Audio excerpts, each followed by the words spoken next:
बाबे फरीद ने कहा ना कि हंस उड्डियो तन गाडियो, सुजाई सैना अजू जीओ ना छोड़ई रंकाई नैना। उन्हां महापुरखा ने आख्या अगर जिंदगी तुसी सफला करना चाहते हो, इहां खाड़ चलो हरलाहा आगे बसन सुहेला। जे अगे जाना चाहते हो तो जिंदगी दे 4 पड़ाव ने। पहला पड़ाव जिंदगी का 25 साल तक, उन्होंने 100 साल बंदे की उम्र मिथी आ। तो वो कहते जिहड़े 25 साल पहले आ ना, तो दूसरे आ 25 तो 50 वाले, तीसरा पड़ाव आ 50 तो 75, तो चौथा पड़ाव जिंदगी का 75 तो 100 वाला। इन्हां चौहां पड़ावां नूं जिदा 4 वेद ने, 4 कुंट ने, 4 बज्र पाप ने, 4 नदियां ने, 4 वज्र करैता ने, 4 अवस्थावां ने, इस तरह जिंदगी के 4 पड़ाव ने। उन्हां चौहां पड़ावां विच चौहां तरीकां दे नाल जिंदगी बतीत करनी है। उन्होंने पहला पड़ाव आख्या वा जाति आश्रम। 25 साल तक बंदा जती रवे।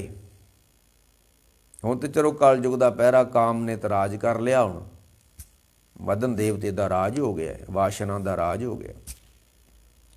मैं खुल के गल ना ही कवां। वो कहंदे जिहड़े जिंदगी के पहले 25 साल हुंदे ना साडे, वो गुरुकुल विच बह के बतीत करो। उदों स्कूल नहीं सी हुंदे, कॉलेज नहीं सी हुंदे, यूनीवर्सिटियां नहीं सी हुंदियां। उदों फिर महापुरख जिहड़े सी उन्हां को विद्या हुंदी सी ते ओह बच्चिआं नूं पढ़ाउंदे हुंदे सी धर्म स्थानां ते बह के। ते उहनूं कहंदे सी गुरुकुल। उत्थे पढ़ो लिखो ते की खाना की नहीं पहनना की करना सारे जिंदगी दे उत्थों गल्लां सिखो 25 साल तक। ते जिद्दन तुसी 25 साल दे हो गए ना, उदन फिर गृहस्थ आश्रम च प्रवेश कर जाओ। मैं उदन भी एक कथा करन गया सी इत्थे शनिवार। ते जिद्दन बाबा फरीद जी 26 साल दे हो गए ना, ये बड़ी वड्डी एक गल है, इतिहासक गल है कि बाबा फरीद एक किसी मदरसे विच बैठे पढ़ रहे सी। कोई 13-14 साल की उम्र सी।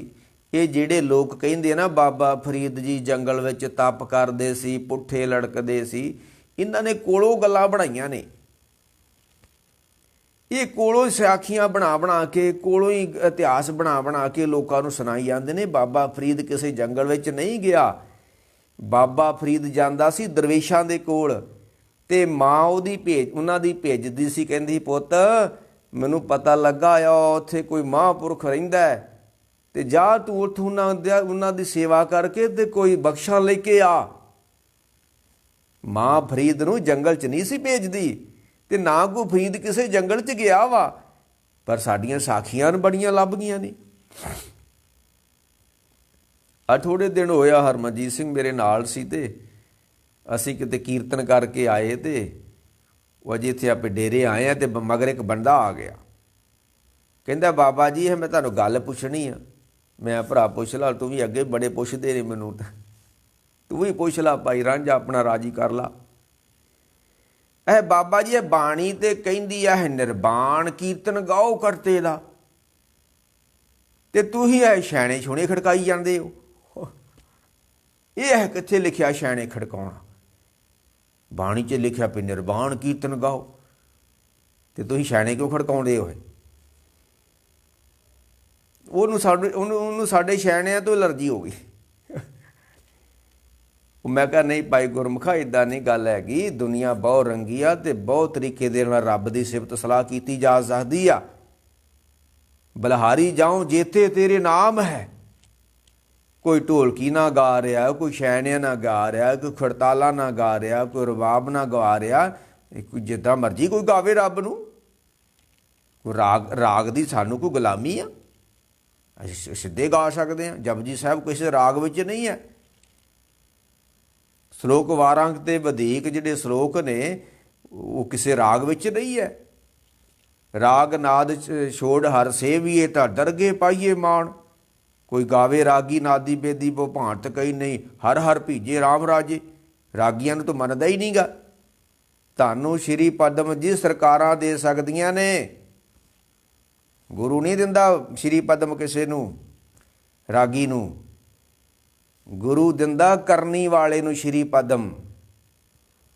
ਭਾਈ ਫੇਰੂ ਤੇਰੀ ਸੱਚੀ ਦਾੜੀ, ਭਾਈ ਫੇਰੂ ਤੇਰੀ ਸੇਵਾ ਗਾੜੀ, ਤੇ ਭਾਈ ਫੇਰੂ ਸਤਿਗੁਰ ਤੈਥੋਂ ਬਲਹਾਰੀ। ਗੁਰੂ ਤੇ ਉਹਨਾਂ ਨੂੰ ਸ਼੍ਰੀ ਪਦਮ ਦਿੰਦਾ ਜਿਨ੍ਹਾਂ ਦੀਆਂ ਕੋਈ ਕਰਨੀਆਂ ਹੋਣ, ਜਿਹੜੇ ਬਾਬਾ ਬੁੱਢਾ ਜੀ ਵਰਗੇ ਸਿਰ ਤੇ ਟੋਕਰੀਆਂ ਰੱਖ ਕੇ ਮਿੱਟੀ ਢੋਣ, ਖੁਰਪਾ ਫੜ ਕੇ ਰੰਬਾ ਫੜ ਕੇ ਘਾਹ ਖੋਤਣ। ਗੁਰੂ ਸ਼੍ਰੀ ਪਦਮ ਉਹਨਾਂ ਨੂੰ ਦਿੰਦਾ ਹੈ। ਇਹ ਜਿਨ੍ਹਾਂ ਨੇ ਸ਼੍ਰੀ ਪਦਮ ਲਏ ਆ ਨਾ, ਇਹ ਸਰਕਾਰਾਂ ਕੋ ਪਦਮ ਲਏ ਨੇ, ਗੁਰੂ ਕੋਲੋਂ ਨਹੀਂ ਹੈ। ਇਹਨਾਂ ਸ਼੍ਰੀ ਪਦਮਾਂ ਦੀ ਗੁਰੂ ਦੀ ਨਿਗਾਹ ਵਿੱਚ ਕਾਣੀ ਕੌਡੀ ਕੀਮਤ ਨਹੀਂ ਹੈ। ਗੁਰੂ ਰਾਗੀਆਂ ਨੂੰ ਪਦਮ ਨਹੀਂ ਦਿੰਦਾ। ਰਾਗੀ ਤਾਂ ਪੈਸਾ ਕਮਾਉਂਦੇ ਨੇ, ਤੇ ਗੁਰੂ ਕੋ ਕੀ ਲੈਣਾ ਰਾਗੀਆਂ ਨੇ। ਗੁਰੂ ਤਾਂ ਪੈਸਾ ਕਮਾਉਂਦੇ ਨੇ, ਰਾਗੀ ਤਾਂ ਪੈਸਾ ਕਮਾਉਂਦੇ ਨੇ। ਮੈਂ ਕਿਹਾ ਨਹੀਂ ਗੁਰਮੁਖਾ, ਗੱਲ ਇੱਦਾਂ ਨਹੀਂ ਹੈ। ਕੋਈ ਢੋਲਕੀ ਨਾ ਗਾਵੇ, ਕੋਈ ਛੈਣੇ ਨਾ ਗਾਵੇ। ਤੇ ਮੈਂ ਬਾਣੀ 'ਚ ਲਿਖਿਆ ਵਾ ਕਿ ਭਗਤ ਕਰਤ ਮੇਰੇ ਤਾਲ ਸੁਣਾਵੇ। ਭਗਤ ਨਾਮਦੇਵ ਜੀ ਕਹਿਣ ਲੱਗੇ ਹੈ, ਪਰਮੇਸ਼ਰ ਮੈਂ ਤੇਰੀ ਭਗਤੀ ਕਰਨ ਦਿਆ ਤੇ ਹੱਥ ਵਿੱਚ ਛੈਣੇ ਫੜੇ ਹੋਏ ਸਨ, ਖੜਤਾਲਾਂ। ਭਗਤ ਕਰਤ ਤੇਰੇ ਮੇਰੇ ਤਾਲ ਸੁਣਾਵੇ। ਸੁਣਾਵੇ ਮੈਂ ਖੋਹ ਕੇ ਲੈ ਗਿਆ, ਛੈਣੇ ਖੋਹ ਕੇ ਲੈ ਗਈ, ਤੇ ਤੂੰ ਮੇਰੇ ਛੈਣੇ ਵੀ ਨਹੀਂ ਬਚਾ ਸਕਿਆ। ਮੈਂ ਭਗਤ ਨਾਮਦੇਵ ਜੀ ਛੈਣਿਆਂ ਨਾਲ ਕੀਰਤਨ ਕਰਦੇ ਸੀ, ਕਬੀਰ ਸਾਹਿਬ ਢੋਲਕੀ ਵਜਾਉਂਦੇ ਸਨ। ਉਹ ਰਾਗ ਦੀ ਸਾਡੇ ਤੇ ਪਾਬੰਦੀ ਥੋੜ੍ਹਾ ਕੋਈ ਵੀ ਰਾਗ 'ਚ ਹੀ ਗਾਉਣਾ। ਫਿਰ ਉਹਦੀ ਤਸੱਲੀ ਹੋ ਗਈ। ਉੱਦਾਂ ਐਲਰਜੀ ਬੜੀ ਹੋ ਜਾਂਦੀ ਹੈ। ਨਿਰਬਾਣ ਕੀਰਤਨ ਗਾਓ, ਤੇ ਜੇ ਨਹੀਂ ਨਿਰਬਾਣ ਕੀਰਤਨ ਆਉਂਦਾ ਤੇ ਉੱਦਾਂ ਢੋਲਕੀ ਨਾ ਗਾ ਲਓ।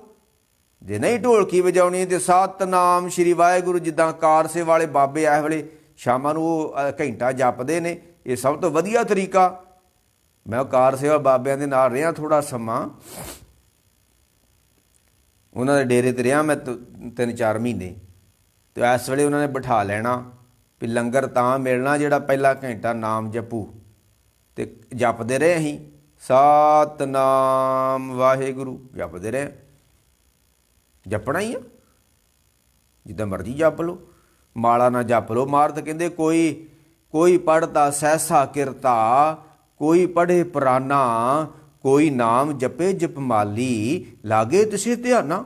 ਮਾਲਾ ਨਾ ਜਪ ਲਓ, ਨਹੀਂ ਜਪਿਆ ਜਾਂਦਾ। ਢੋਲਕੀ ਨਾ ਜਪ ਲਓ, ਨਹੀਂ ਢੋਲਕੀ ਵਜਾਉਣੀ ਦੀ, ਉਹਦਾ ਸਤਿਨਾਮ ਸ਼੍ਰੀ ਵਾਹਿਗੁਰੂ ਕਹੀ ਜਾਓ। ਇਹਦੇ ਕੋਈ ਪਾਬੰਦੀ ਥੋੜ੍ਹਾ ਕੋਈ ਰੱਬ ਦੇ ਨਾਂ 'ਤੇ। ਰੱਬ ਦਾ ਨਾਮ ਸਾਨੂੰ ਕੋਈ ਕੈਦ ਥੋੜ੍ਹਾ ਕੋਈ ਕਰਦਾ ਹੈ।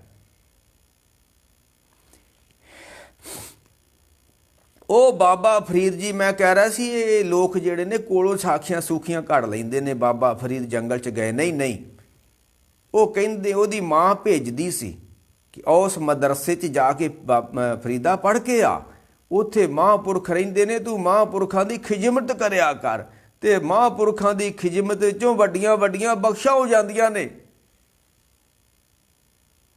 ਤੇ ਜਿਹੜੇ ਮਹਾਂਪੁਰਖਾਂ ਦਾ ਅਪਮਾਨ ਕਰਦੇ ਨੇ ਉਹਨਾਂ ਦੇ ਰਾਜ ਨਸ਼ਟ ਹੋ ਜਾਂਦੇ ਨੇ, ਤੇ ਜਿਹੜੇ ਮਹਾਂਪੁਰਖਾਂ ਦੀਆਂ ਸੇਵਾ ਅਸੀਸਾਂ ਲੈਂਦੇ ਨੇ ਉਹਨਾਂ ਕੰਗਾਲਾਂ ਨੂੰ ਵੀ ਰਾਜ ਮਿਲ ਜਾਂਦੇ ਨੇ।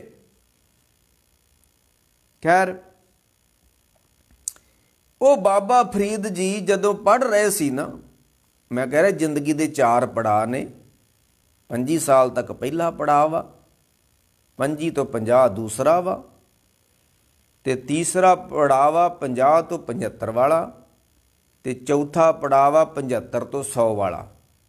ਚਲੋ ਹੁਣ 80 ਤੱਕ 70 ਤੱਕ ਤਾਂ ਵੈਸੇ ਹੀ ਪਟਾਕਾ ਪੈ ਹੀ ਜਾਂਦਾ, ਪਹਿਲੋਂ ਪੈ ਜਾਂਦਾ, ਕਿਸੇ ਨੂੰ ਅਟੈਕ ਹੋ ਜਾਂਦਾ, ਕੋਈ ਕੁਛ ਹੋ ਜਾਂਦਾ। ਹੁਣ ਤਾਂ ਕਹਾਣੀ, ਹੁਣ ਤਾਂ ਜ਼ਿੰਦਗੀ ਦਾ ਪਤਾ ਹੀ ਨਹੀਂ ਕਿੰਨੇ ਦਿਨ ਸਾਡੀ ਆ। ਇਸ ਵੇਲੇ ਬੰਦਾ ਨਾ ਹੁਣ ਬਰੂਦ ਦੇ ਘਰ ਉੱਤੇ ਬੈਠਾ ਹੋਇਆ, ਪਤਾ ਨਹੀਂ ਫੋਨ ਜੇਬ 'ਚ ਪਿਆ ਫਟ ਜਾਣਾ, ਅੰਦਰ ਪਈ ਬੈਟਰੀ ਫਟ ਜਾਣੀ, ਸਿਲੰਡਰ ਫਟ ਜਾਣਾ, ਗੱਡੀ ਪਲਟ ਜਾਣੀ, ਪਤਾ ਹੀ ਨਹੀਂ ਹੁਣ ਕੀ ਸਾਡੇ ਨਾਲ ਹੋ ਜਾਣਾ।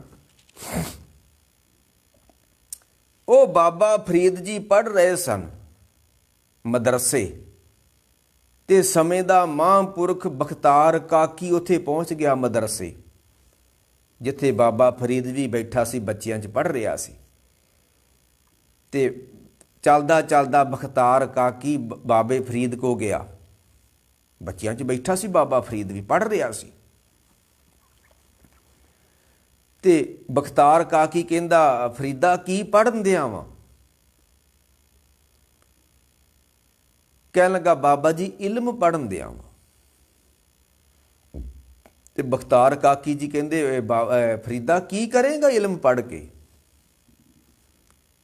ਹੁਣ ਜੇ ਸਾਡੇ ਵਰਗਾ ਹੁੰਦਾ ਗਿਆਨੀ, ਕਹਿਣ ਲੱਗਾ, ਬਾਬਾ ਜੀ ਕਥਾ ਸਿੱਖ ਕੇ ਕੈਨੇਡਾ ਜਾਣਾ, ਮੈਂ ਕਥਾ ਸਿੱਖ ਕੇ ਮੈਂ 31,000 ਲਿਆ ਕਰਨਾ ਵਾ ਕਥਾ ਦਾ, ਕਹਿ ਦੇਣਾ ਸੀ ਉਹ, ਜੇ ਸਾਡੇ ਵਰਗਾ ਕੋਈ ਹੁੰਦਾ। ਹੁਣ ਬਹੁਤੇ ਤਾਂ ਕਥਾ ਇਸ ਕਰਕੇ ਸਿੱਖਦੇ ਨੇ, ਕੈਨੇਡਾ ਜਾਵਾਂਗੇ, ਅਮਰੀਕਾ ਜਾਵਾਂਗੇ, ਕੀਰਤਨ ਵੀ ਇਸ ਕਰਕੇ ਸਿੱਖਦੇ ਨੇ, ਗੁਰੂ ਵਾਸਤੇ ਨਹੀਂ, ਰੱਬ ਵਾਸਤੇ ਨਹੀਂ, ਕੈਨੇਡਾ ਜਾਣ ਵਾਸਤੇ ਕੀਰਤਨ ਲਓ। ਕਹਿਣ ਲੱਗੇ, ਫਰੀਦਾ ਕੀ ਪੜ੍ਹਨ ਦਿਆਂ? ਕਹਿਣ ਲੱਗਾ, ਬਾਬਾ ਜੀ ਇਲਮ ਪੜ੍ਹਨ ਦਿਆਂ। ਤੇ ਫਰੀਦਾ ਕੀ ਕਰੇਗਾ ਇਲਮ ਪੜ੍ਹ ਕੇ? ਤੇ ਕਹਿਣ ਲੱਗਾ, ਬਾਬਾ ਜੀ ਫਿਰ ਕੀ ਪੜ੍ਹਨਾ? ਜੇ ਇਲਮ ਨਹੀਂ ਪੜ੍ਹਨਾ ਤੇ ਕੀ ਪੜ੍ਹਾਂ? ਕਹਿਣ ਲੱਗੇ, ਫਿਰ ਸਾਡੇ ਕੋਲ ਆ ਜੀ, ਅਸੀਂ ਤੈਨੂੰ ਉਹ ਪੜ੍ਹਾ ਦਿਆਂਗੇ ਜਿਹੜਾ ਅੱਖਰਾਂ ਵਿੱਚ ਨਹੀਂ ਲਿਖਿਆ ਜਾਂਦਾ। ਅਸੀਂ ਤੈਨੂੰ ਉਹ ਵਿਦਿਆ ਦੇਵਾਂਗੇ ਜਿਹੜੀ ਅੱਖਰਾਂ ਵਿੱਚ ਨਹੀਂ ਆਉਂਦੀ। ਇਹ ਅੱਖਰ ਖਿਰ ਜਾਹੇਂਗੇ, ਉਹ ਅੱਖਰ ਇਨਮੇ ਨਾਹੀ। ਮਹਾਂਪੁਰਖਾਂ ਦੇ ਕੋਲ ਕੋਈ ਦੁਨਿਆਵੀ ਕਾਇਦੇ ਨਹੀਂ ਪੜ੍ਹੇ ਹੁੰਦੇ ਉਹਨਾਂ ਮਹਾਂਪੁਰਖਾਂ ਨੇ। ਮਹਾਂਪੁਰਖਾਂ ਨੇ ਉਹ ਵਿਦਿਆ ਪੜ੍ਹੀ ਹੁੰਦੀ ਆ ਜਿਹੜਾ ਦੁਨੀਆ ਦੇ ਅੱਖਰਾਂ ਵਿੱਚ ਹੈ ਹੀ ਨਹੀਂ ਆ। ਉਹ ਅੱਖਰਾਂ 'ਚ ਵਿਦਿਆ ਆਉਂਦੀ ਨਹੀਂ ਹੈ, ਜਿਹੜੀ ਵਿਦਿਆ ਮਹਾਂਪੁਰਖਾਂ ਦੇ ਕੋਲ ਹੁੰਦੀ ਆ। ਇਹ ਅੱਖਰ ਖਿੜ ਜਾਹੇਂਗੇ, ਉਹ ਅੱਖਰ ਇਨਮੇ ਨਾਹੀ। ਇੱਕ ਹੋਰ ਬਚਨ ਆਉਂਦਾ ਗੁਰੂ ਕਾ ਕਿ ਅੱਖਰ ਪੜ ਪੜ ਭੁੱਲੀਏ, ਵੇਖੀ ਬਹੁਤ ਬਮਾਨ। ਉਹ ਕਹਿਣ ਲੱਗੇ, ਫਰੀਦਾ ਕੋਈ ਨਹੀਂ, ਤੂੰ ਪੜ੍ਹ ਲਾ ਇਲਮ, ਫਿਰ ਸਾਡੇ ਕੋਲ ਆ ਜੀ, ਅਸੀਂ ਤੈਨੂੰ ਪੜ੍ਹਾ ਦਿਆਂਗੇ ਜਿਹੜਾ ਅੱਖਰਾਂ ਤੋਂ ਬਿਨਾਂ ਵੀ ਪੜ੍ਹਿਆ ਜਾਂਦਾ ਹੈ। ਅਸੀਂ ਤੈਨੂੰ ਉਹ ਵਿਦਿਆ ਪੜ੍ਹਾਵਾਂਗੇ ਬਾਬਾ ਫਰੀਦ ਜਿਹੜੀ ਅੱਖਰਾਂ 'ਚ ਨਹੀਂ ਆਉਂਦੀ। ਕਹਿਣ ਲੱਗੇ, ਠੀਕ ਹੈ, ਮੈਂ ਆ ਜਾਊਂਗਾ ਤੁਹਾਡੇ ਕੋਲ। ਤੇ ਜਿੱਦਣ ਉਹ ਬਖਤਾਰ ਕਾਕੀ ਇੰਨੀ ਗੱਲ ਕਹਿ ਕਿ ਉੱਥੋਂ ਤੁਰ ਗਿਆ ਮਦਰਸੇ ਤੋਂ, ਬਾਬਾ ਫਰੀਦ ਆਪਣੇ ਘਰ ਗਿਆ ਪੜ੍ਹਾਈ ਪੂਰੀ ਕਰਕੇ।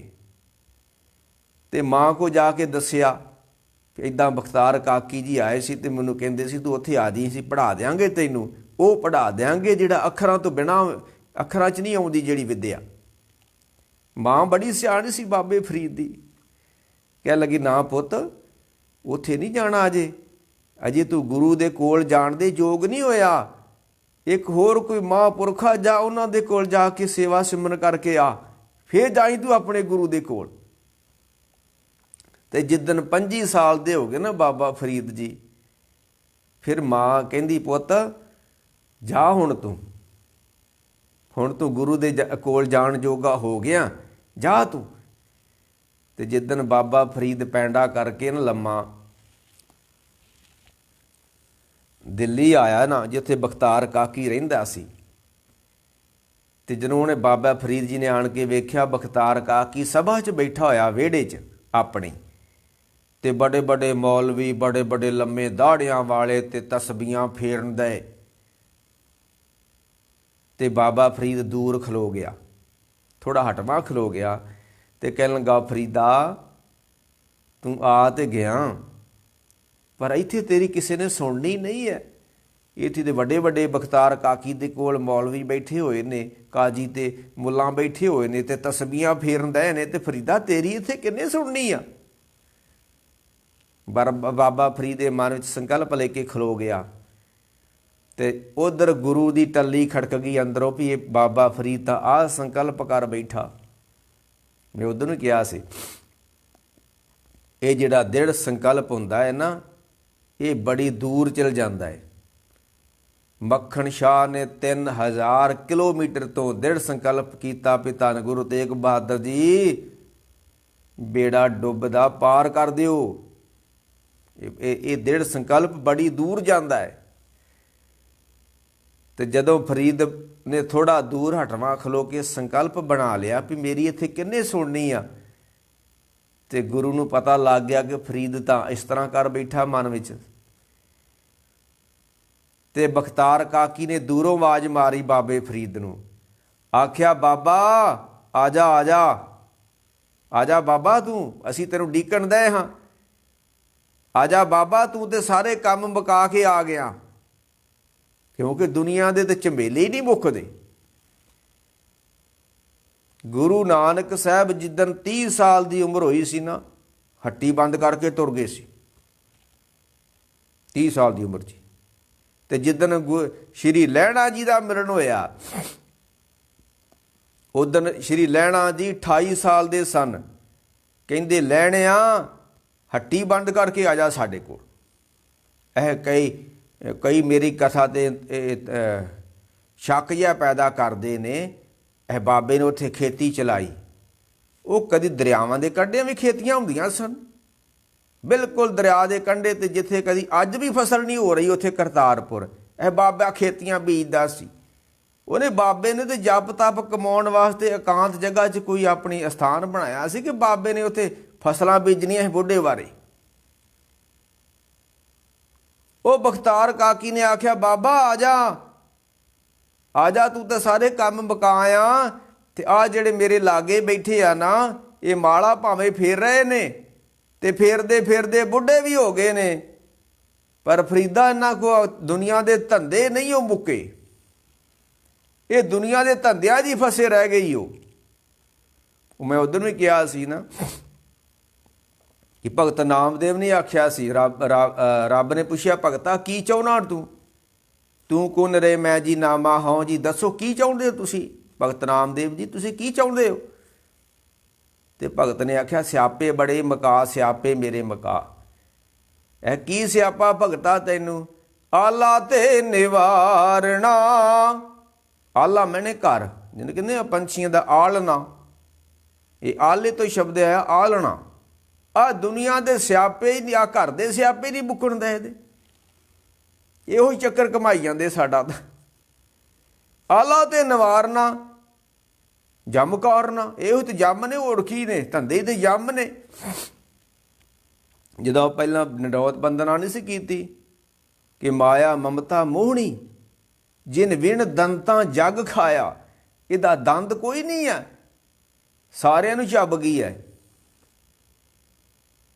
ਮਾਇਆ ਮਮਤਾ ਮੋਹਣੀ, ਜਿਨ ਵਿਣ ਦੰਤਾਂ ਜੱਗ ਖਾਇਆ, ਪਰ ਗੁਰਮੁਖ ਮਨ ਮੁਖ ਖਾਦੇ।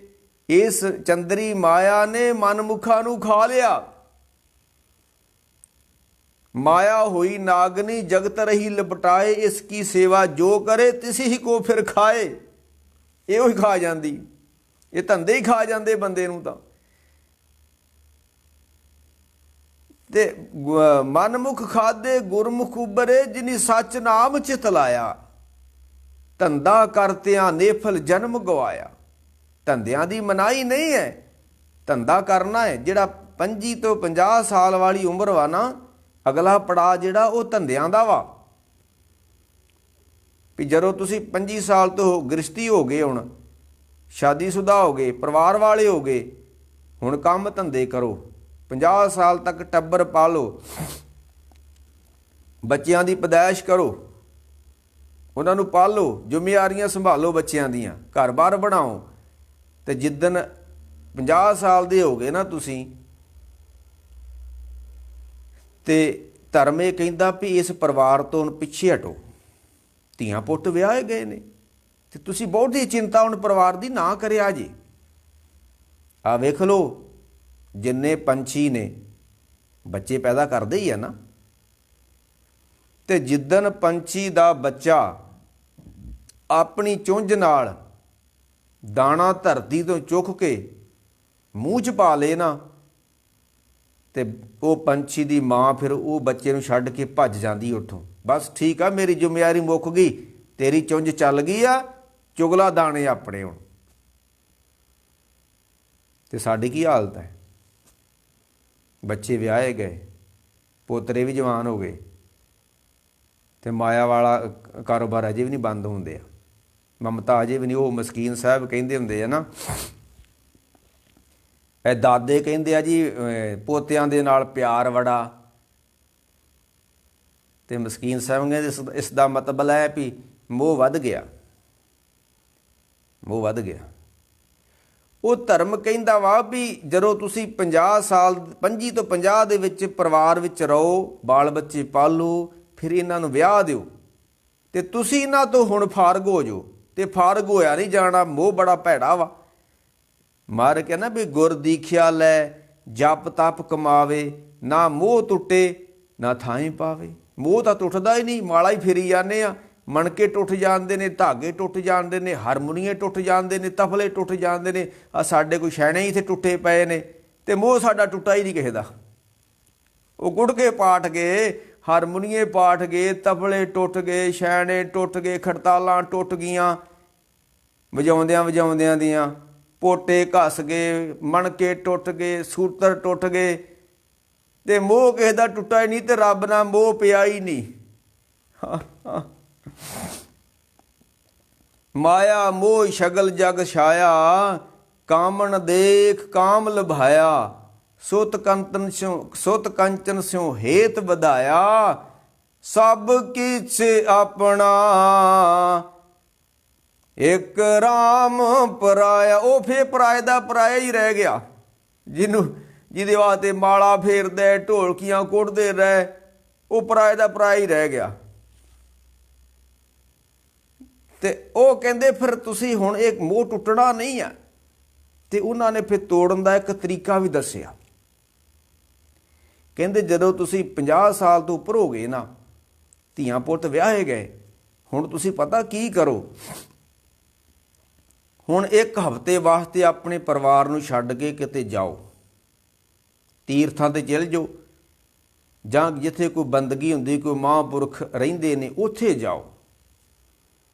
ਹੁਣ ਜਾਵੇ ਬੰਦਾ ਕਿੱਥੇ? ਮੈਂ ਉੱਧਰ ਵੀ ਕਿਹਾ ਸੀ। ਹੁਣ ਜਿੱਥੇ ਜਿਨ੍ਹਾਂ ਜਗ੍ਹਾ ਉੱਤੇ ਪੁਰਾਣੇ ਮਹਾਂਪੁਰਖ ਬੰਦਗੀਆਂ ਕਰਦੇ ਸੀ, ਡੇਰਿਆਂ 'ਚ ਬਹਿ ਕੇ, ਆਸ਼ਰਮਾਂ 'ਚ ਬਹਿ ਕੇ, ਉੱਥੇ ਤਾਂ ਹੁਣ ਬੰਦੂਕਾਂ ਰੱਖੀਆਂ ਗਈਆਂ। ਉੱਥੇ ਤਾਂ ਕਿਸੇ ਵੇਲੇ ਠਾਠਾ ਵੀ ਹੋ ਜਾਂਦੀ ਆ। ਨਾਨਕਸਰ ਕਈ ਵਾਰੀ ਠਾਠਾ ਹੋ ਗਈ ਆ। ਹੁਣ ਜਿੱਥੇ ਹਾਰਮੋਨੀਆ ਵੱਜਣਾ ਸੀ, ਉੱਥੇ ਤਾਂ ਗੋਲੀਆਂ ਵੱਜਣ ਲੱਗ ਪਈਆਂ ਨੇ। ਤੇ ਦੁਨੀਆਦਾਰ ਹੁਣ ਕਿੱਥੋਂ ਜਾ ਕੇ ਸ਼ਾਂਤੀ ਲਵੇਗਾ? ਉਹ ਕਹਿੰਦਾ ਵੀ ਮੋਹ ਟੁੱਟਣਾ ਨਹੀਂ ਹੈ, ਬੜਾ ਕਰੜਾ ਹੈ।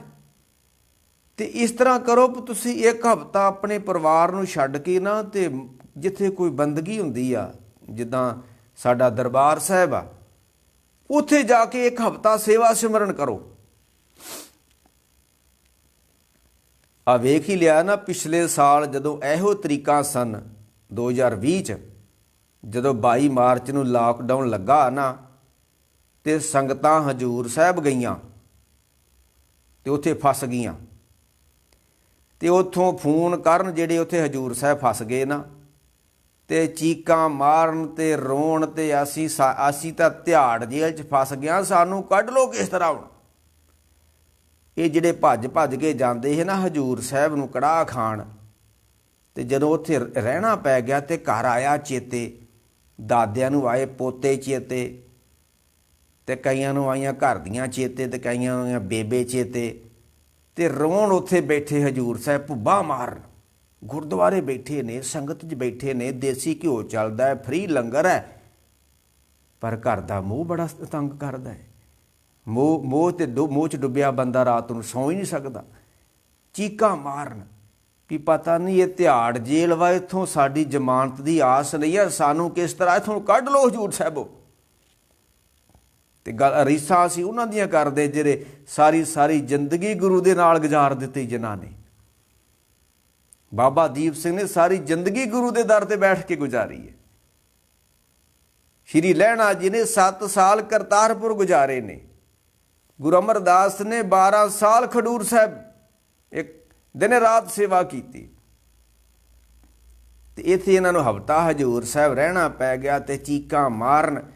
ਕਈਆਂ ਨੇ ਪਤਾ ਫਿਰ ਕੀ ਕੀਤਾ, ਉੱਥੋਂ ਚੋਰੀ ਕਾਰਾਂ ਕਿਰਾਏ 'ਤੇ ਕਰਕੇ 10-10 ਹਜ਼ਾਰ ਇੱਕ ਬੰਦੇ ਨੇ ਕਿਰਾਇਆ ਭਰਿਆ ਤੇ 60-60 ਹਜ਼ਾਰ 'ਚ ਕਾਰ ਕਰਕੇ ਉੱਥੋਂ ਚੋਰੀ ਭੱਜ ਆਏ। ਤੇ ਇਹਨੂੰ ਕਹਿੰਦੇ ਨੇ ਮੋਹ। ਐਦਾਂ ਡੁੱਬੇ ਹਾਂ ਅਸੀਂ ਮੋਹ ਦੇ ਵਿੱਚ। ਪਰਖਣਾ ਹੋਵੇ ਤਾਂ ਇੱਦਾਂ ਕਿਤੇ ਪਰਖ ਲਿਓ ਜੀ ਆਪਣੇ ਆਪ ਨੂੰ ਕਿ ਮੋਹ ਕਿਵੇਂ ਤੰਗ ਕਰਦਾ ਹੈ। ਇਹ ਹਜ਼ੂਰ ਸਾਹਿਬ ਇਹਨਾਂ ਵਾਸਤੇ ਤਿਹਾੜ ਜੇਲ੍ਹ ਬਣ ਗਈ। ਤਿਹਾੜ ਜੇਲ੍ਹ ਇਹੋ ਜਿਹੀ ਜੇਲ੍ਹ ਜਿੱਥੋਂ ਆਸ ਘੱਟ ਹੁੰਦੀ ਵਾਪਸ ਆਉਣ ਦੀ। ਉਹ ਕਹਿੰਦਾ ਇਹ ਮੋਹ ਟੁੱਟਣਾ ਨਹੀਂ ਹੈ, ਪਰ ਤਰੀਕਾ ਹੈ ਤੋੜਨ ਦਾ। ਕਹਿੰਦੇ ਤਿਹਾੜ ਜੇਲ੍ਹ ਚੋਂ ਕੋਈ ਨਿਕਲਦਾ ਨਹੀਂ, ਪਰ ਫੇਰ ਵੀ ਤਰੀਕਾ ਹੈ। ਤਿਹਾੜ ਜੇਲ੍ਹ ਚੋਂ ਕੱਢ ਹੀ ਲਏ ਨੇ। ਉਹ ਸ਼੍ਰੋਮਣੀ ਉਹ ਦਿੱਲੀ ਕਮੇਟੀ ਦੇ ਪ੍ਰਧਾਨ ਨੇ ਮਨਜਿੰਦਰ ਸਿੰਘ ਨੇ ਕੱਢ ਹੀ ਲਏ ਨੇ। ਕਹਿੰਦੇ ਮੋਹ ਟੁੱਟਦਾ ਨਹੀਂ, ਪਰ ਇੱਕ ਤਰੀਕਾ ਕਹਿੰਦੇ ਇੱਕ ਹਫ਼ਤੇ ਵਾਸਤੇ ਤੁਸੀਂ ਆਪਣਾ ਘਰ ਛੱਡ ਕੇ ਤੇ ਤੀਰਥ ਸਥਾਨ 'ਤੇ ਚਲ ਜਾਓ। ਉੱਥੇ ਤੁਹਾਨੂੰ ਮੋਹ ਨਹੀਂ ਤੰਗ ਕਰਨਾ। ਫੇ ਤੁਹਾਡਾ ਉੱਥੇ ਹਫ਼ਤਾ ਮਸਾਂ ਹੀ ਲੰਘਣਾ। ਘਰ ਦੇ ਚੇਤੇ ਆਉਣੇ ਆ, ਪੋਤਰੇ ਚੇਤੇ ਆਉਣੇ ਆ, ਘਰ ਦੀ ਚੇਤੇ ਆਉਣੀ ਆ, ਆਂਢੀ ਗੁਆਂਢੀ ਚੇਤੇ ਆਉਣੇ ਆ, ਕਾਰੋਬਾਰ ਚੇਤੇ ਆਉਣੇ, ਬੜਾ ਕੁਝ ਚੇਤੇ ਆਉਣਾ। ਜਦੋਂ ਛੱਡਣਾ ਨਾ ਤੁਸੀਂ ਪਰਿਵਾਰ ਨੂੰ, ਬੜਾ ਫਿਰ ਚੇਤੇ ਆਉਣਾ। ਉਹ ਕਹਿੰਦੇ ਆ ਨਾ ਕਿ ਭਗਵਾਨ ਸ਼ਿਵ ਜੀ ਨੇ ਬਨਾਰਸ ਸ਼ਹਿਰ ਵਸਾਇਆ ਤੇ ਉਹਨਾਂ ਆਖਿਆ ਵੀ ਜਿਹੜਾ ਸੰਸਾਰ ਤੋਂ ਬੰਦਾ ਉਪਰਾਮ ਹੋ ਗਿਆ ਨਾ, ਉਹ ਇੱਥੇ ਆਣ ਕੇ ਜਪ ਤਪ ਕਮਾਓ। ਚਲੋ ਕਮਾਉਣ ਲੱਗ ਪਏ, ਕਮਾਉਂਦੇ ਰਹੇ। ਸਮੇਂ ਦੇ ਨਾਲ ਉੱਥੋਂ ਦੇ ਸੰਤ ਮਸ਼ਹੂਰ ਨਹੀਂ ਹੋਏ, ਠੱਗ ਮਸ਼ਹੂਰ ਹੋ ਗਏ। ਇਹ ਹਰ ਕੇ ਸੰਤਨ ਆਖੀਏ ਬਾਨਾਰਸ ਕੇ ਠੱਗ। ਕੋਈ ਬੰਦਗੀ ਕਰਨੀ, ਕੋਈ ਖਾਲਾ ਜੀ ਦਾ ਵਾੜਾ ਉਹ ਹਾਰੀ ਸਾਰੀ ਬੰਦਗੀ ਕਰ ਲੂਗਾ। ਭਗਤ ਕਬੀਰ ਨੇ ਨਹੀਂ ਕਿਹਾ ਵੀ ਦਾਗੇ ਹੋਏ ਸੁਰਣਵੇਂ ਜੂਝੇ। ਬੰਦਗੀ ਤਾਂ ਉਹ ਕਰ ਸਕਦਾ ਜਿੱਤੇ ਕੋਈ ਰੱਬ ਦੀ ਬਖਸ਼ਿਸ਼ ਹੋਵੇ। ਜਣਾ ਖੜਾ ਮਾਲਾ ਫੇਰਦਾ, ਲੋਭ ਕਿਵੇਂ ਰੋੜ ਕੇ ਲੈ ਜਾਂਦਾ। ਮੋਹ ਬਹਿਣ ਦਿੰਦਾ ਸੰਗਤ ਵਿੱਚ? ਕਦੀ ਵੀ ਨਹੀਂ। ਮਨ ਬਹਿਣ ਦਿੰਦਾ ਸੰਗਤ ਵਿੱਚ? ਕਦੀ ਵੀ ਨਹੀਂ। ਗੁਟਕਾ ਫੜ ਕੇ ਵੇਖਿਓ ਅੰਮ੍ਰਿਤ ਵੇਲੇ ਕੀ ਕਰਨ ਦਿਆ ਹੁੰਦਾ ਹੈ, ਕਿਹੜੇ ਘੋੜੇ ਖਰੀਦਣ ਦਿਆ ਹੁੰਦਾ ਹੈ। ਇਹ ਕੋਈ ਸੌਖਾ ਕੰਮ ਨਹੀਂ ਹੈ ਭਾਈ। ਦਾਗੇ ਹੋਏ ਸੁਰਣਵੇਂ ਜੂਝੇ, ਜਿੱਦੇ ਉੱਤੇ ਕੋਈ ਗੁਰੂ ਪੀਰ ਦੀ ਬਖਸ਼ਿਸ਼ ਹੋ ਜੇ, ਫਿਰ ਉਹ ਕਾਮ ਨਾ ਜੂਝਦਾ, ਫਿਰ ਕ੍ਰੋਧ ਨਾ ਜੂਝਦਾ, ਫਿਰ ਲੋਭ ਨਾ ਜੂਝਦਾ। ਹਾਰੀ ਸਾਰੇ ਕੋਈ ਜੂਝਿਆ ਨਹੀਂ ਜਾਂਦਾ। ਇਹ ਬੜੇ ਭਿਆਨਕ ਨੇ। ਉਹ ਕਹਿੰਦਾ ਫਿਰ ਇਦਾਂ ਕਰੋ, ਤੁਸੀਂ ਘਰ ਨੂੰ ਹੁਣ ਤੁਹਾਡੇ ਧੀਆਂ ਪੁੱਤ ਵਿਆਹੇ ਗਏ ਤੇ ਕੰਮ ਤੋਂ ਮੁਕਤ ਹੋ ਜਾਓ ਤੁਸੀਂ। ਪਰ ਮੁਕਤ ਹੋਇਆ ਨਹੀਂ ਜਾਣਾ, ਇੱਕ ਜੁਗਤੀ ਆ। ਇੱਕ ਹਫ਼ਤੇ ਵਾਸਤੇ ਘਰ ਛੱਡ ਕੇ ਚਲ ਜਾਓ ਤੀਰਥਾਂ 'ਤੇ, ਉੱਥੇ ਰਹੋ, ਫਿਰ ਆ ਜਾਓ ਘਰ, ਫਿਰ ਮਿਲ ਜੁਲ ਕੇ ਫਿਰ ਚਲ ਜਾਓ। ਹੁਣ ਜੇ ਆਪਾਂ ਚੇਲ ਵੀ ਗਏ ਨਾ ਇੱਦਾਂ ਕਰਨਾ, ਅਵਲ ਤੇ ਹੁਣ ਕੋਈ ਧਰਮ ਸਥਾਨਾਂ 'ਤੇ ਭੀੜ ਬੜੀ ਪੈ ਗਈ ਆ ਤੇ ਸਾਧਾਂ ਦੇ ਡੇਰੇ ਬਦਮਾਸ਼ੀਆਂ ਦੇ ਅੱਡੇ ਹੋ ਗਏ ਨੇ। ਹੁਣ ਜਾਣਾ ਕਿੱਥੇ ਆ? ਪਰ ਫਿਰ ਵੀ ਕਈ ਮਹਾਂਪੁਰਖ ਨੇ, ਜਿੱਦਾਂ ਉਹ ਰਾਮਪੁਰ ਖੇੜੇ ਵਾਲੇ ਨੇ, ਉਹ ਹਫ਼ਤੇ ਦਾ ਉਹ ਕਰਦੇ ਨੇ ਕੀਰਤਨ, ਨਾਮ ਸਿਮਰਨ ਸਮਾਗਮ ਜਿਹਨੂੰ ਅਸੀਂ ਕਹਿੰਦੇ ਹਾਂ। ਉਹ ਫਿਰ ਕਹਿੰਦਾ ਇਸ ਤਰ੍ਹਾਂ ਕਰੋ। ਪਰ ਮੈਂ ਕਹਿੰਦਾ ਜੇ ਹੁਣ ਆਪਾਂ ਚਿਲ ਵੀ ਗਏ ਤੀਰਥ 'ਤੇ ਤੇ ਆ ਜਿਹੜਾ ਜੇਬ 'ਚ ਪਿਆ ਹੁੰਦਾ ਟੂੰ ਟੂੰ ਟੂੰ, ਇਹਨੇ ਨਹੀਂ ਟਿਕਣ ਦੇਣਾ। ਉਹ ਬੁੱਢਾ ਮਰ ਗਿਆ ਜੀ, ਬੁੱਢੇ ਨੂੰ ਹਸਪਤਾਲ ਲੈ ਕੇ ਚੱਲੇ ਜੀ, ਇਹੋ ਕੁਛ ਹੋਣਾ ਹੀ ਹੁਣ। ਫੇਰ ਭੱਜਣਾ ਪੈਣਾ, ਉਹ ਤੀਰਥ ਤੋਂ ਫੇਰ ਭੱਜ ਕੇ ਆਉਣਾ ਪੈਣਾ ਹੁਣ ਘਰ ਨੂੰ। ਉਹ ਕਹਿੰਦਾ ਇਸ ਤਰ੍ਹਾਂ ਕਰਦਿਆਂ ਕਰਦਿਆਂ ਮੋਹ ਬੜਾ ਜ਼ਬਰਦਸਤ ਹੈ। ਮੋਹ ਟੁੱਟਦਾ ਨਹੀਂ ਗਾ, ਮੋਹ ਮੁੱਕਦਾ ਨਹੀਂ ਹੈ। ਤੇ ਰਹਿਸਲ ਕਰੋ, ਘਰ ਆ ਜਾਓ, ਫੇਰ 1 ਮਹੀਨੇ ਵਾਸਤੇ ਕਿਸੇ ਤੀਰਥ 'ਤੇ ਚਲ ਜਾਓ, ਮਹਾਂਪੁਰਖ ਕੋਲ ਚਲ ਜਾਓ ਜਿੱਥੇ ਬੰਦਗੀ ਹੁੰਦੀ, ਉੱਥੇ ਮਹੀਨਾ ਬੰਦਗੀ ਕਰੋ। ਇੱਦਾਂ ਕਰਦਿਆਂ ਕਰਦਿਆਂ ਘਰ ਦਾ ਮੋਹ ਘਟਦਾ ਜਾਊਗਾ, ਰੱਬ ਨਾਲ ਮੋਹ ਪੈਂਦਾ ਜਾਊਗਾ। ਸਹਿਜੇ ਸਹਿਜੇ ਨਾਮ ਸਿਮਰਨ ਦੀ ਬਰਕਤ ਦਾ ਸਦਕਾ ਗਿਆਨ ਹੋ ਜਾਊਗਾ ਵੀ ਇਹ ਸੰਸਾਰ ਤਾਂ ਛੱਡਣਾ ਪੈਣਾ ਹੈ, ਆਹ ਪਰਿਵਾਰ ਤਾਂ ਛੱਡਣਾ ਪੈਣਾ, ਇਹ ਘਰ-ਬਾਰ ਤਾਂ ਛੱਡਣੇ ਪੈਣੇ ਨੇ, ਇਹ ਧੀਆਂ ਪੁੱਤ ਤਾਂ ਛੱਡਣੇ ਪੈਣੇ ਨੇ। ਇਹ ਫਿਰ ਨਾਮ ਸਿਮਰਨਦਿਆਂ ਹੋਇਆਂ, ਗੁਰੂ ਗੁਰੂ ਜਪਦਿਆਂ ਹੋਇਆਂ, ਸੰਗਤ ਵਿੱਚ ਮਹਾਂਪੁਰਖਾਂ ਦੇ ਬਚਨ ਸੁਣਦਿਆਂ ਹੋਇਆਂ ਕਿ ਜੈਸੇ ਜਲ ਤੇ ਬੁੱਧਬਲਾ। ਹਾਂਜੀ, ਇਹ ਤਾਂ ਬੁਲਬੁਲਾ ਹੈ ਸੰਸਾਰ ਦਾ। ਉਪਜੇ ਬਿਨ ਸੇ ਨੀਤ, ਕਹੋ ਨਾਨਕ ਜਗ ਰਚਨਾ ਤੈਸੇ ਰਚੀ, ਕਹੋ ਨਾਨਕ ਸੁਣ ਮੀਤ। ਇਹ ਫਿਰ ਗਿਆਨ ਹੋ ਜਾਊਗਾ। ਜਦੋਂ ਸੰਗਤ 'ਚ ਬੈਠਾਂਗੇ ਸਿਮਰਨ ਕਰਾਂਗੇ ਵੀ ਉੱਥੇ ਪਤਾ ਲੱਗੂਗਾ ਕਿ ਜਗ ਰਚਨਾ ਸਭ ਝੂਠ ਹੈ। ਜਾਣ ਲਿਓ ਰੇ ਮੀਤਾ, ਕਹੇ ਨਾਨਕ ਥਿਰ ਨਾ ਰਹੇ। ਜੋ ਬਾਲੂ ਕੀ ਪੀਦਾ, ਰਾਮ ਗਇਓ ਰਾਵਣ ਗਇਓ। ਰਾਮ ਕਿੱਥੇ ਆ, ਰਾਵਣ ਕਿੱਥੇ ਆ? ਸਭ ਤੁਰ ਗਏ ਨੇ। ਕਾਲੇ ਵਾਲ ਮੁਸਾਫਰ ਹੋਏ। ਥੋੜਾ ਸਮਾਂ ਪਹਿਲਾਂ ਕਾਲੇ ਸੀ, ਹੁਣ ਜਿਹਦਾ ਮੈਨੂੰ ਥੋੜੇ ਸਮੇਂ ਬਾਅਦ ਵੇਖਿਆ, ਕਹਿੰਦੇ ਬਾਬਾ ਜੀ ਤੁਹਾਡੀ ਤਾਂ ਦਾੜੀ ਚਿੱਟੀ ਹੋ ਗਈ। ਤੇ ਮੈਂ ਕਿਹਾ ਹੁਣ ਕਰੀਏ ਕਿ ਇਹਦੀ ਸਮੇਂ ਦੀ ਸਭ ਕੁਝ ਹੋ ਜਾਣਾ। ਕਾਲੇ ਵਾਲ ਮੁਸਾਫਰ ਹੋਏ, ਆ ਚਿੱਟਿਆਂ ਡੇਰੇ ਲਾਏ। ਵੇਖ ਬੰਦਿਆ ਤੂੰ ਆਪਣੀ ਸੂਰਤਾਂ, ਇਹ ਤਾਂ ਮੌਤ ਦੇ ਸਦੜੇ ਆਏ ਆ। ਇਹ ਜਮਦੂਤ ਵੱਲੋਂ ਜਿਹੜੇ ਮੈਸੇਜ ਡਿਲੇ ਕੀਤੇ ਗਏ ਨੇ, ਮੌਤ ਦੇ ਸਨੇਹ ਨੇ। ਉਹ ਕਹਿੰਦਾ ਫਿਰ ਇੱਦਾਂ 50 ਤੋਂ 75 ਸਾਲ ਦੀ ਜ਼ਿੰਦਗੀ ਜਿਹੜੀ ਹੈ ਨਾ, ਉਹ ਜਪ ਤਪ ਕਰਦਿਆਂ ਬਤੀਤ ਕਰੋ। ਤੀਰਥਾਂ 'ਤੇ ਜਾਓ, ਮਹਾਂਪੁਰਖਾਂ ਦੇ ਕੋਲ ਬੈਠੋ, ਸੱਤੀ ਪੈਰੀ ਸੱਤ ਭਲਾ ਬਈਏ ਪੜ੍ਹਿਆਂ ਪਾਸ। ਉੱਥੇ ਪਾਪ ਪੁੰਨ ਵਿਚਾਰੀਏ। ਪਰਿਵਾਰ ਵਿੱਚ ਤੇ ਤੁਹਾਨੂੰ ਪਾਪ ਪੁੰਨ ਦਾ ਪਤਾ ਨਹੀਂ ਲੱਗਣਾ। ਇਹ ਪਾਪ ਪੁੰਨ ਦਾ ਪਤਾ ਤੇ ਮਹਾਂਪੁਰਖਾਂ ਦੇ ਬਚਨਾਂ ਦੁਆਰਾ ਹੀ ਪਤਾ ਲੱਗਣਾ ਹੈ। ਉੱਥੇ ਪਾਪ ਪੁੰਨ ਵਿਚਾਰੀਏ, ਕੂੜੇ ਘੱਟੇ ਰਾਸ। ਆ ਜਿਹੜੀ ਮੋਹ ਦੀ ਰਾਸ ਵਾ ਨਾ ਸਾਡੀ, ਕੂੜ ਦੀ ਰਾਸ ਇਹਨੂੰ ਕਹਿੰਦੇ ਨੇ, ਮੋਹ ਦੀ ਰਾਸ ਨੂੰ। ਇਹ ਸੱਜੇ ਸੱਜੇ ਪਾਠ ਪੂਜਾ ਕਰਦਿਆਂ, ਮਹਾਂਪੁਰਖਾਂ ਦੇ ਦਰਸ਼ਨ ਕਰਦਿਆਂ, ਗੁਰੂ ਕੀ ਸੇਵਾ ਕਰਦਿਆਂ ਹੋਇਆਂ, ਇਹ ਸਹਿਜੇ ਸਹਿਜੇ ਬੰਦਾ ਇਸ ਮੋਹ ਤੋਂ ਮੁਕਤ ਹੋ ਜਾਂਦਾ ਹੈ। ਤੇ ਫਿਰ ਇਹ ਕਹਿੰਦੇ ਜਦੋਂ ਇਸ ਤਰ੍ਹਾਂ ਕਰਦਿਆਂ ਕਰਦਿਆਂ ਤੁਹਾਡੀ ਉਮਰ 70 ਸਾਲ ਦੇ ਲਾਗੇ ਚਲ ਗਈ ਹੈ ਨਾ,